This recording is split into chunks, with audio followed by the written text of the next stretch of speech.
Assalamualaikum warahmatullahi wabarakatuh. Saudara dimanapun Anda berada, besar harapan saya Anda sekeluarga dalam keadaan sehat, sehingga dapat mengikuti kuliah yang akan saya sampaikan pada kesempatan kali ini dengan konsentrasi yang baik. Saudara, pada kesempatan kali ini saya akan menyampaikan mata kuliah Manajemen Keuangan dengan materi analisis laporan keuangan, khususnya analisis rasio. Saudara, analisis rasio yang akan saya sampaikan ini adalah analisis rasio berdasarkan buku Dasar-dasar Manajemen Keuangan yang dikarang oleh Brigham. Sehingga apabila saudara sudah pernah mendapatkan materi analisis rasio sebelumnya, maka materi ini adalah sebagai pembanding karena menggunakan pengarang yang berbeda. Jadi ada beberapa perbedaan, sedikit perbedaan rumus antara yang digunakan oleh Subramanyam dalam buku analisis laporan keuangan dengan apa yang terdapat di dalam buku Manajemen Keuangan karya Brigham.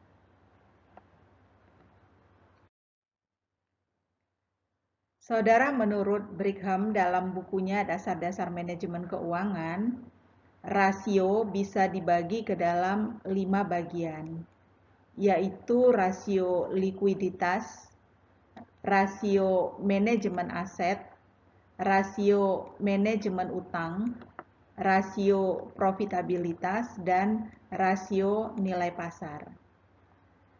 Pada kesempatan kali ini saya akan menjelaskan tentang rasio likuiditas, rasio manajemen aset, dan rasio manajemen utang. Adapun rasio profitabilitas dan rasio nilai pasar akan dijelaskan pada video selanjutnya.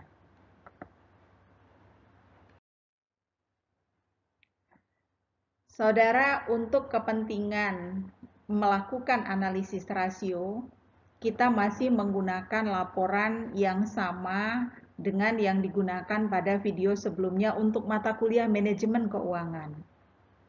Ya, jadi di sini kita menggunakan laporan posisi keuangan tahun 2015 dan 2014. Cuman penekanannya adalah pada aspek yang berbeda. Di sini saudara perhatikan untuk aset lancar terdiri dari kas dan setara kas, kemudian piutang usaha serta persediaan. Sehingga diperolehlah total aset lancar senilai $1.000 untuk tahun 2015 dan $810 untuk tahun 2014. Kemudian untuk aset tetap neto, saudara, di sini terdiri dari pabrik dan peralatan neto. Jadi setelah dikurangi dengan penyusutan. Ya. Nah, di sini ada total aset. Yang dimaksud di sini adalah total aset tetap. Ya, untuk tahun 2015 adalah 1.000 dan tahun 2014 adalah 870. Adapun total aset di 2015 adalah $2.000 dan total aset di 2014 adalah $1.680.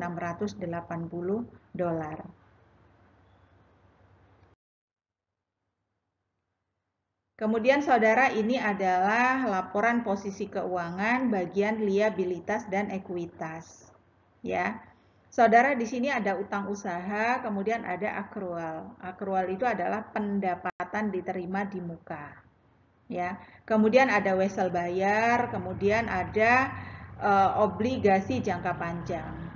Jadi di sini untuk total liabilitas jangka pendek tahun 2014 diketahui $220 dan di tahun 2015 ada $310. Kemudian obligasi jangka panjangnya di tahun 2014 ada $580, kemudian di tahun 2015 ada $750. Ya, sehingga total utang itu di tahun 2014 ada $800 dan di tahun 2015 ada $1.060. Adapun total ekuitas saham biasa di tahun 2014 adalah $880 dan di tahun 2015 ada $940. Ya. Nah, di sini kita ketahui total liabilitas dan ekuitas tahun 2014 adalah 1.680, sedangkan di tahun 2015 adalah 2.000 dolar. Ini adalah laporan laba rugi saudara untuk tahun 2015 dan 2014 ya. Yang kita lihat di sini adalah penjualan neto di 2014 ada 2.850 dolar, kemudian di tahun 2015 ada 3.000 dolar. Ya, nah kemudian kita perhatikan di sini untuk EBIT ya, laba operasi atau laba sebelum bunga dan pajak. Di tahun 2014 ada 263 dan di tahun 2015 ada 283,8 ya. Kemudian laba sebelum pajak di sini di tahun 2014 ada 203, kemudian di tahun 2015 ada 195,8 ya. Nah, saudara, kita akan melakukan perhitungan dan analisis rasio likuiditas versi Brigham. Saudara, untuk rasio likuiditas di sini ada rasio lancar dan ada rasio cepat. Ya. Untuk perhitungan rasio lancar di sini saya akan membandingkan antara tahun 2014, 2015 dan bandingkan dengan rata-rata industri sejenis. Ya. Rasio lancar rumusnya adalah aset lancar dibagi dengan liabilitas lancar. Ya. Kita ketahui aset lancar dibagi dengan liabilitas lancar itu datanya sama-sama diperoleh dari laporan posisi keuangan. Ya. Nah, di sini kita lihat untuk aset lancar 2015 adalah 1.000 dolar. Ya. Sedangkan liabilitas jangka pendek itu adalah 310 dolar ya. Saudara, liabilitas jangka pendek sama dengan liabilitas lancar ya. Nah, sehingga di sini diperoleh rasio lancarnya adalah 3,2 kali. Kemudian dengan cara yang sama saudara hitung rasio lancar 2014. Ya, di sini kita lihat untuk total aset lancar adalah 810 dolar. Kemudian untuk total liabilitas lancar atau liabilitas jangka pendeknya adalah 220 dolar. Sehingga diperoleh rasio lancarnya adalah 3,7 kali. Ya. Nah, sementara rasio lancar untuk rata-rata industri adalah 4,2 kali. Bagaimana analisisnya? Saudara, sebelum kita menganalisis, mari kita pahami dulu arti rasio likuiditas. Ya, jadi rasio likuiditas itu menunjukkan hubungan antara aset lancar dengan liabilitas lancar, sebagaimana rumusnya. Saudara, rasio lancar menunjukkan sejauh apa liabilitas lancar ditutupi oleh aset yang diharapkan akan dikonversi menjadi kas dalam waktu dekat. Ya, di sini kita lihat saudara, untuk rasio lancar 2015 adalah 3,2 kali. Sedangkan di tahun 2014 itu diperoleh 3,68 atau sama dengan 3,7 kali kalau kita bulatkan. Ya. Di sini tampak saudara, posisi likuiditas perusahaan melemah dari yang tahun 2014 adalah 3,7, kemudian turun menjadi 3,2. Ya. Kalau kita bandingkan dengan rata-rata industri yang 4,2, maka tampak rasio lancar perusahaan ini lemah. Ya, karena apa? Karena rata-rata industri sejenisnya adalah 4,2. Sedangkan untuk perusahaan ini di tahun 2014 3,7, turun lagi di tahun 2015 menjadi 3,2. Ya. Nah, saudara, untuk rasio cepat, kalau kita perhatikan di sini rumusnya adalah aset lancar dikurangi dengan persediaan, ya, dikurangi dengan persediaan dibagi dengan liabilitas lancar. Ya, kita lihat di sini untuk aset lancar diketahui ada 1000, kemudian kita kurangkan dengan persediaan sebanyak 615. Ya, sehingga aset lancar dikurangi persediaan lancar didapat 385. Lalu dibagi dengan liabilitas lancar $310, diperolehlah rasio cepat sebanyak 1,2 kali. Ya. Nah, saudara, rasio cepat atau quick ratio ini kan mengukur kemampuan perusahaan dalam melunasi kewajiban jangka pendek, tapi tanpa bergantung pada penjualan persediaan. Artinya hanya menggunakan aset lancar yang paling liquid, ya. Nah, di sini kita lihat posisi likuiditas perusahaan ini lemah kalau dibandingkan dengan rata-rata industri. Tapi saudara, kita tidak bisa serta-merta mengambil kesimpulan bahwa posisi likuiditas perusahaan ini buruk, ya, karena kita harus melihat dulu rasio secara keseluruhan. Ya, jadi belum tentu rasio lancar tinggi itu berarti bagus, tapi kita lihat dulu komposisi aset lancarnya. Kalau di sini kita lihat dalam komposisi aset lancar, porsi persediaanlah yang mendominasi, ya. Nah, nanti akan kita lihat di rasio yang berhubungan dengan persediaan.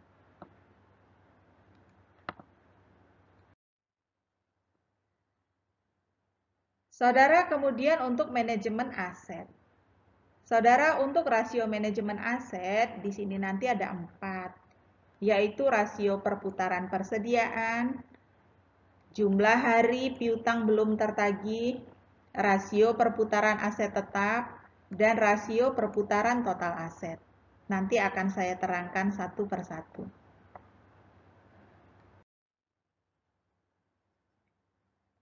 Saudara, yang pertama adalah rasio perputaran persediaan. Ya, rasio ini digunakan untuk mengukur seberapa lama waktu yang dibutuhkan perusahaan untuk menjual persediaannya. Ya, semakin cepat perusahaan menjual persediaan, maka akan memengaruhi pula laba yang dihasilkan dan dampaknya pada return on investment. Ya. Saudara, perputaran persediaan itu adalah ukuran, ya, seberapa efisien sebuah perusahaan dalam mengendalikan barang dagangan atau persediaannya. Tentunya, semakin tinggi rasio perputaran berarti semakin efisien perusahaan tersebut dalam mengendalikan persediaannya. Rasio perputaran yang tinggi menandakan perusahaan yang bersangkutan tidak mengeluarkan biaya yang terlalu banyak untuk membeli barang dagangannya dan dapat menghindari pemborosan-pemborosan pada sumber daya perusahaannya apabila persediaan tersebut tidak terjual sesuai dengan harapan. Ya. Saudara, kalau rasio perputaran persediaan itu tinggi, berarti menunjukkan perusahaan dapat secara efektif menjual persediaan yang dibelinya. Jadi kalau perputaran persediaan itu tinggi, berarti kan cepat, ya, produk itu cepat lakunya, cepat dibeli oleh customer. Nah, di sini saudara, untuk rasio perputaran persediaan, rumusnya adalah penjualan dibagi persediaan untuk versi Brigham, ya, yaitu penjualan dibagi persediaan. Penjualan saudara kita akan lihat di dalam laporan laba rugi, sedangkan persediaan ada di dalam laporan posisi keuangan. Nah, di tahun 2015 diketahui penjualan neto ada 3.000, ya. Kemudian persediaan ada 615 dari sini. Sehingga diperoleh perputaran persediaan di tahun 2015 adalah 4,9 kali. Dengan cara yang sama, saudara hitung rasio perputaran persediaan di tahun 2014 adalah 6,9 kali. Sementara rata-rata industri, rata-rata industri ini rasio perputaran persediaannya adalah 10,9 kali. Tadi sudah dikatakan semakin tinggi rasio perputaran persediaan berarti semakin baik, artinya semakin cepat produk atau barang dagangan itu terjual, ya. Nah, di sini untuk perusahaan sampel tampak rasio perputaran persediaannya semakin lama semakin turun. Jadi yang 2014 tadinya 6,9, kemudian di 2015 turun menjadi 4,9. Semakin menjauh selisihnya dari rata-rata industri. Artinya perputaran persediaan perusahaan ini semakin lambat, ya. Kalau kita perhatikan di sini semakin lambatnya itu karena ternyata persediaannya banyak, ya. Nah, jadi persediaan tadi di tahun 2014 ada 415, di tahun 2015 meningkat sebanyak 200, jadi 615. Sementara penjualan hanya naik 150 dari 2.850.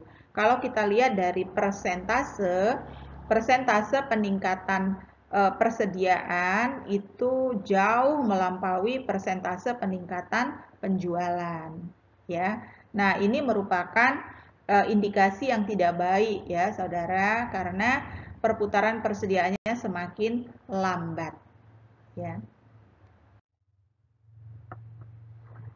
Kemudian yang berikutnya saudara, untuk jumlah hari piutang belum tertagih. Ya. Nah, di sini untuk tahun 2015 kita akan lihat, ya, rumusnya adalah piutang dibagi penjualan per 365. Jadi 365 itu adalah jumlah hari dalam setahun menurut Brigham, ya. Nah, kita lihat di sini untuk piutang usaha di tahun 2015 yang kita lihat dari laporan posisi keuangan adalah 375, ya. Sedangkan penjualan di tahun 2015 ada 3.000. Nah, maka kita bagi 375 per 3.000 dibagi 365. Jadi sekali lagi 365 itu adalah jumlah hari dalam setahun menurut Brigham. Kalau Subramanyam kan dia menggunakan 360. Ya. Mana rumus yang akan Anda pakai itu nanti terserah. Ketika saudara melakukan penelitian, ya, Anda boleh menggunakan rasio versi Subramanyam, boleh menggunakan rasio versi Brigham. Yang penting saudara tuliskan, ya, sumbernya, ya. Nah, saudara, jadi untuk jumlah hari piutang belum tertagih ini mencerminkan lama waktu rata-rata perusahaan harus menunggu setelah melakukan penjualan sebelum menerima kas. Di sini di tahun 2014 tampak jumlah hari piutang belum tertagihnya adalah 40,3 hari. Di tahun 2015 meningkat menjadi 45,6 hari. Saudara, jumlah hari piutang belum tertagih tentunya lebih cepat lebih baik. Artinya angkanya lebih kecil lebih baik. Ya, artinya lagi kalau angkanya kecil berarti piutang itu cepat tertagih. Customer cepat membayar. Ya.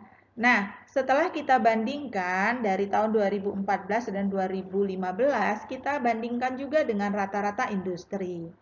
Ternyata saudara, rata-rata industri sejenis ini jumlah hari piutang tertagihnya hanya 36 hari. Ya. Artinya perusahaan ini mampu menagih piutang itu semakin lama, kemampuannya menagih piutang semakin lama semakin lambat. Ya, tentu ini juga adalah indikasi yang tidak baik karena nanti akan berdampak kepada likuiditas, ya.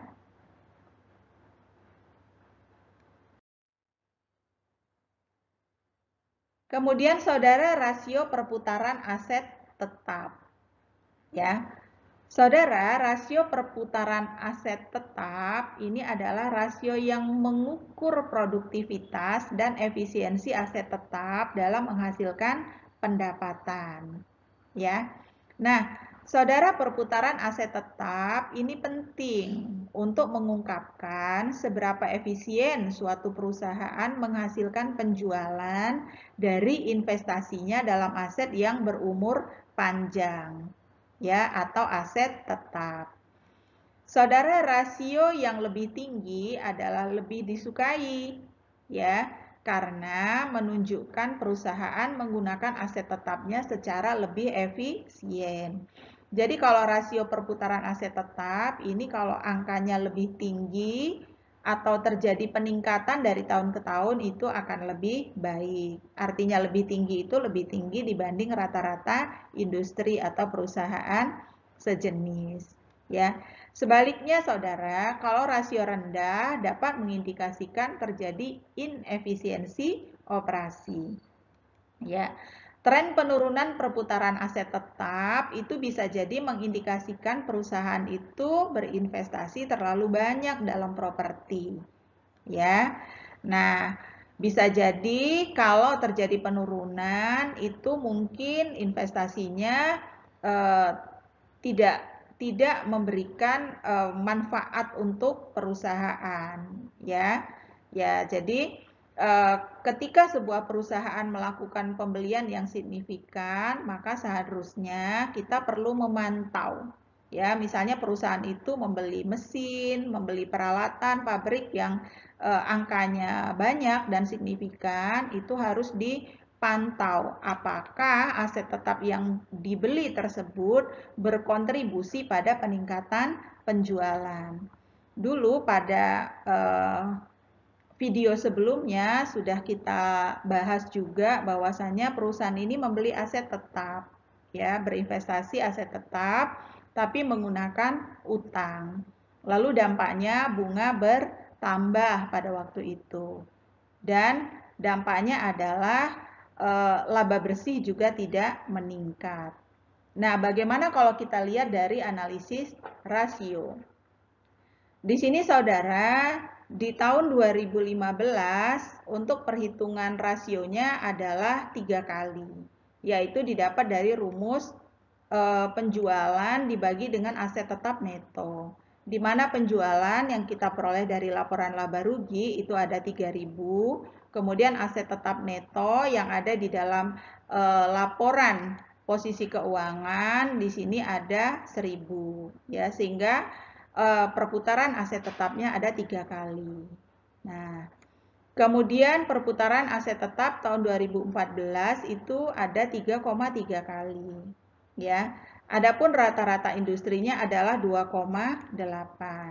Jadi kalau kita perhatikan, memang rasio perputaran aset tetap perusahaan ini lebih tinggi dari rata-rata industri. Tapi terjadi kecenderungan penurunan, yaitu dari 3,3 menjadi 3, ya. Padahal tadi sudah dikatakan untuk rasio perputaran aset itu lebih tinggi, lebih baik, ya. Sehingga bisa kita simpulkan sementara rasio perputaran aset di sini menurun, ya, atau melemah, ya.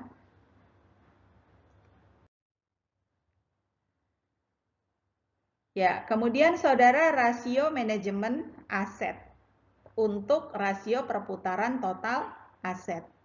Ya, kalau yang tadi adalah rasio perputaran aset tetap, kalau di sini adalah rasio perputaran total aset. Saudara, rasio perputaran total aset ini mengukur nilai penjualan atau pendapatan perusahaan dari jumlah total aset yang dimiliki. Jadi rasio ini dapat digunakan sebagai indikator dari efisiensi perusahaan dalam mengelola aset untuk menghasilkan pendapatan atau penjualan. Saudara, sama dengan rumus tadi, semakin tinggi tingkat perputaran aset tetap, berarti semakin efisien perusahaan tersebut dalam mencetak uang dari aset yang dimiliki. Sebaliknya, saudara, jika perusahaan mempunyai tingkat perputaran aset yang rendah, artinya perusahaan tersebut kurang efisien dalam mengelola aset yang dimiliki untuk menghasilkan penjualan.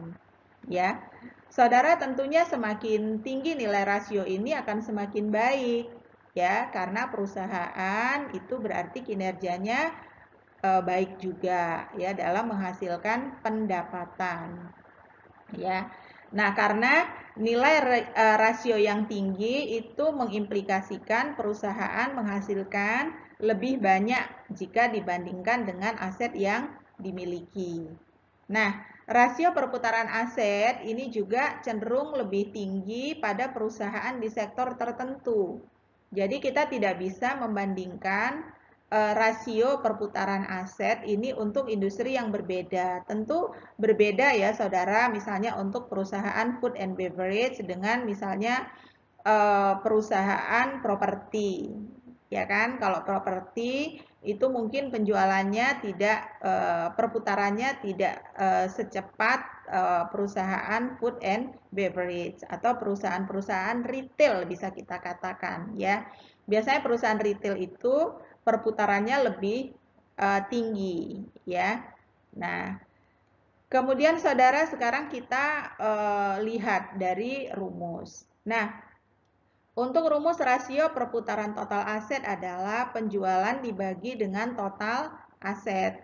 Ya, di sini kita lihat diperoleh 3.000 dibagi 2.000 untuk tahun 2015.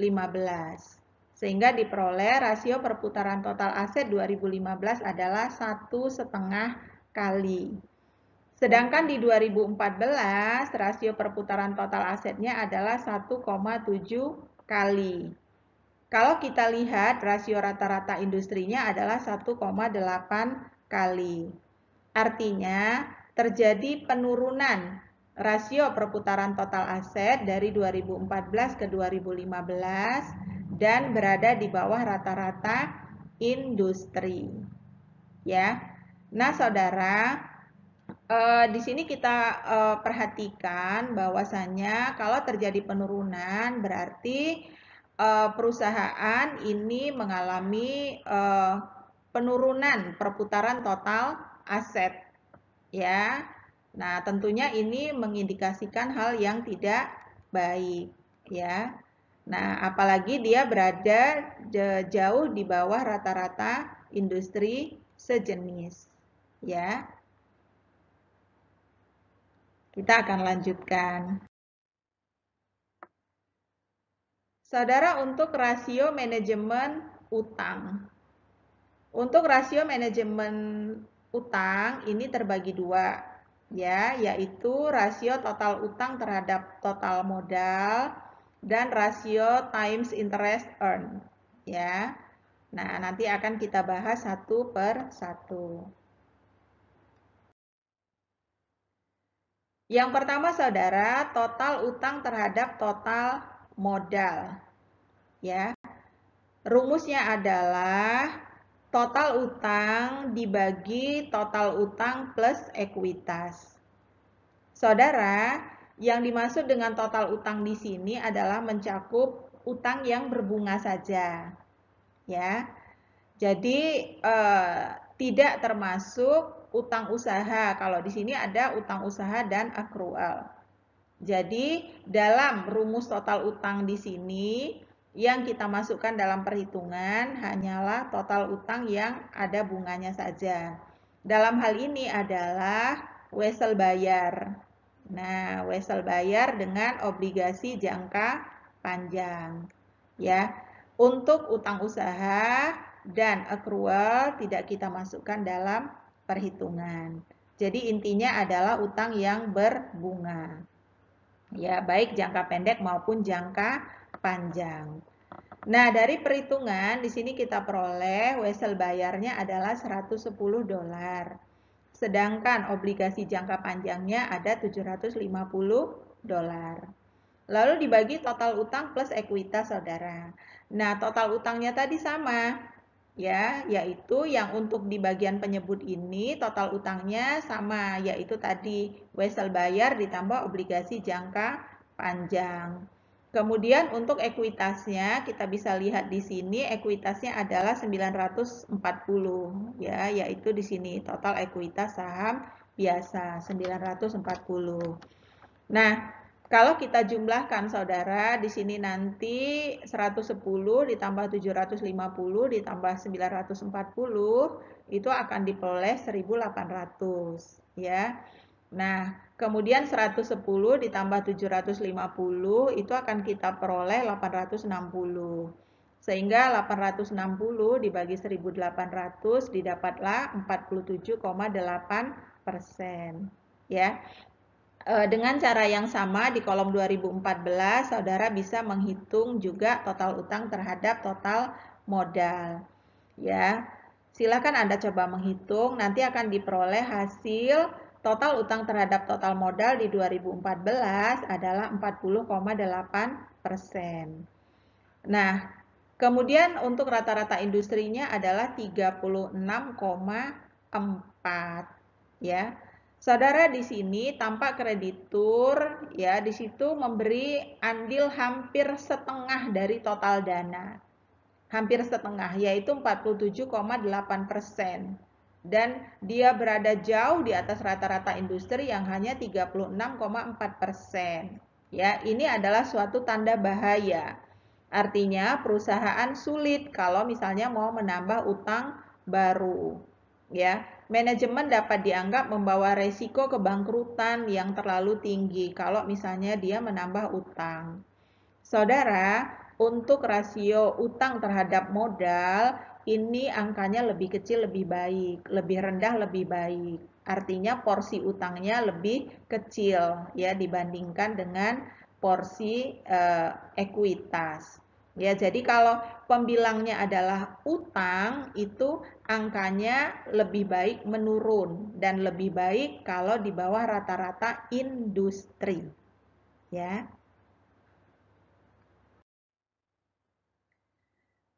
Kemudian saudara untuk rasio yang berikutnya. Ya.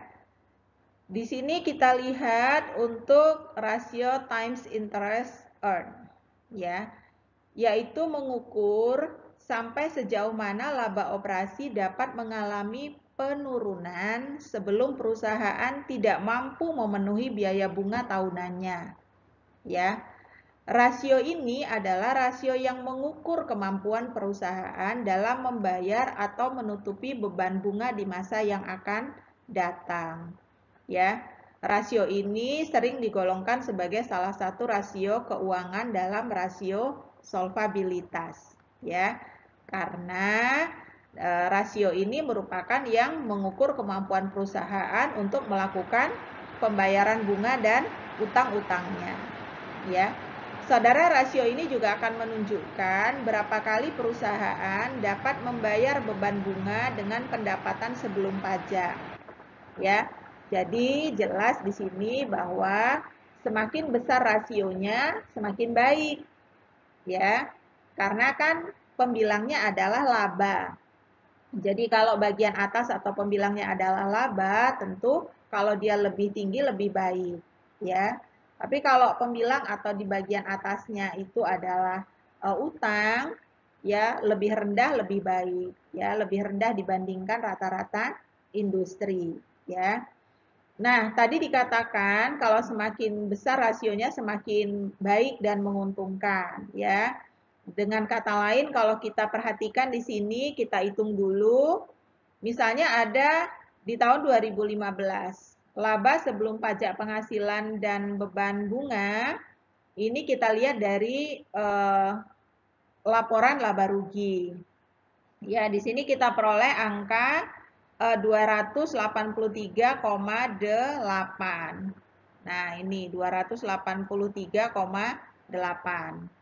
Ya. Kita taruh di sini, kita letakkan di sini.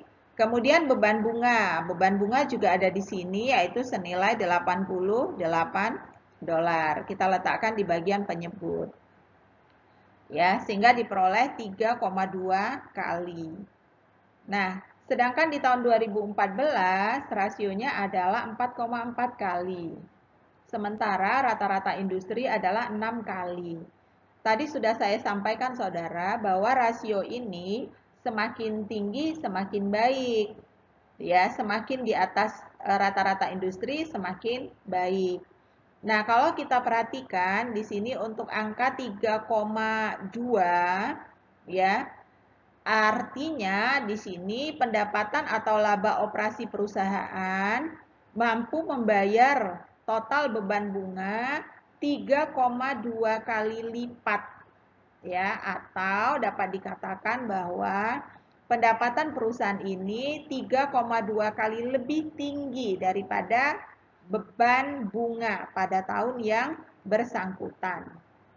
Ya, saudara tentunya kreditor akan lebih menyukai kalau perusahaan memiliki rasio yang lebih tinggi karena hal ini akan menunjukkan perusahaan mampu membayar beban bunganya pada saat jatuh tempo. Ya. Jadi kalau perusahaan memiliki rasio ini yang tinggi, ya, berarti dia memiliki resiko kredit yang lebih rendah. Dan sebaliknya, kalau rasio ini rendah, berarti resiko kreditnya akan tinggi. Ya. Nah, kesimpulannya saudara, resiko kredit perusahaan ini semakin lama semakin tinggi, ya, dan dia berada jauh di atas rata-rata industri, ya. Saudara, demikian yang dapat saya sampaikan. Akan ada video bersambung untuk analisis rasio ini. Sekali lagi saya ingatkan saudara tetap harus membaca buku-buku referensi ya, jangan lupa lakukan latihan-latihan supaya saudara bisa mahir dan memiliki pemahaman yang lebih baik. Sekian saudara sekalian dimanapun berada, tetap sehat, tetap semangat. Terima kasih atas perhatiannya. Wassalamualaikum warahmatullahi wabarakatuh.